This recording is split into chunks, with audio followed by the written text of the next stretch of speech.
സംസ്ഥാനത്ത് ഇന്ന് palliative care ദിനം ആചരിക്കുകയാണ്. സ്വാന്തന പരിചരണത്തെക്കുറിച്ചുള്ള അവബോധം വ്യാപിപ്പിക്കുകയാണ് ഈ ദിനാചരണത്തിൻ്റെ ലക്ഷ്യം.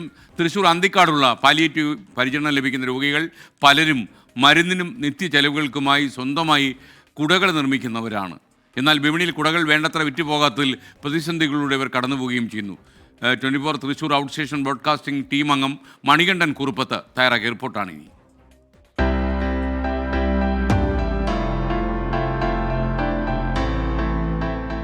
സെറിബ്രൽ പാൾസി ബാധിതനാണ് അന്തിക്കാട് ചെമ്മാപ്പള്ളി ഷീബയുടെയും വിശ്വന്റെയും മകൻ ശ്രീ വിനേഷ്. മകന്റെ ചികിത്സയ്ക്കും മറ്റും പണം കണ്ടെത്താനാണ് ഷീബ കുടനിർമ്മാണം തുടങ്ങിയത്. തയ്യൽക്കാരനായ ഭർത്താവിന്റെ ചെറിയ വരുമാനം കൊണ്ട് എല്ലാ കാര്യങ്ങളും നടത്താൻ കുടുംബം ബുദ്ധിമുട്ടിയതോടെയാണ് കുടകൾ നിർമ്മിച്ചു തുടങ്ങിയത്.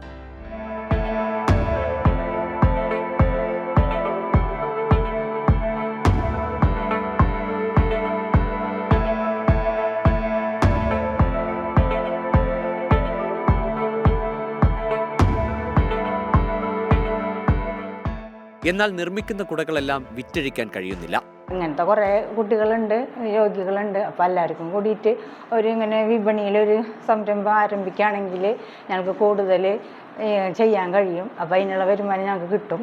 അപ്പോൾ അതിന് വേണ്ടിയിട്ടുള്ളൊരു മാർഗം ഞങ്ങൾക്ക് കാണിച്ചു തരാൻ, എന്തെങ്കിലും ഒരു മാർഗം കാണിച്ചു തരാനായിട്ട്.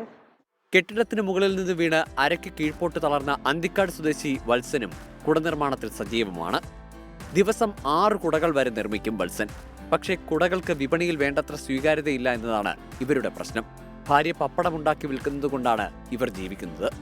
പുത്തൻപീടികയിലെ കാരുണ്യ പാലിയേറ്റീവ് സംഘടനയാണ് ഇവരെ കുടനിർമ്മാണം പരിശീലിപ്പിച്ചതും നിർമ്മാണ വസ്തുക്കൾ എത്തിച്ചു നൽകുന്നതും. ഒരു കുടയ്ക്ക് 100 രൂപ മുതൽ നിർമ്മിക്കുന്ന ആൾക്ക് ലഭിക്കും. 2, 3, 5 ഫോൾഡ് കുടകളും കാലൻ കുടകളും ഇവർ നിർമ്മിക്കുന്നു.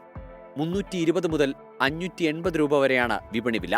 എന്നാൽ വൻകിട കമ്പനികൾക്കിടയിൽ ഇവരുടെ ഉൽപ്പന്നങ്ങൾക്ക് വേണ്ട സ്വീകാര്യത ലഭിക്കുന്നില്ല.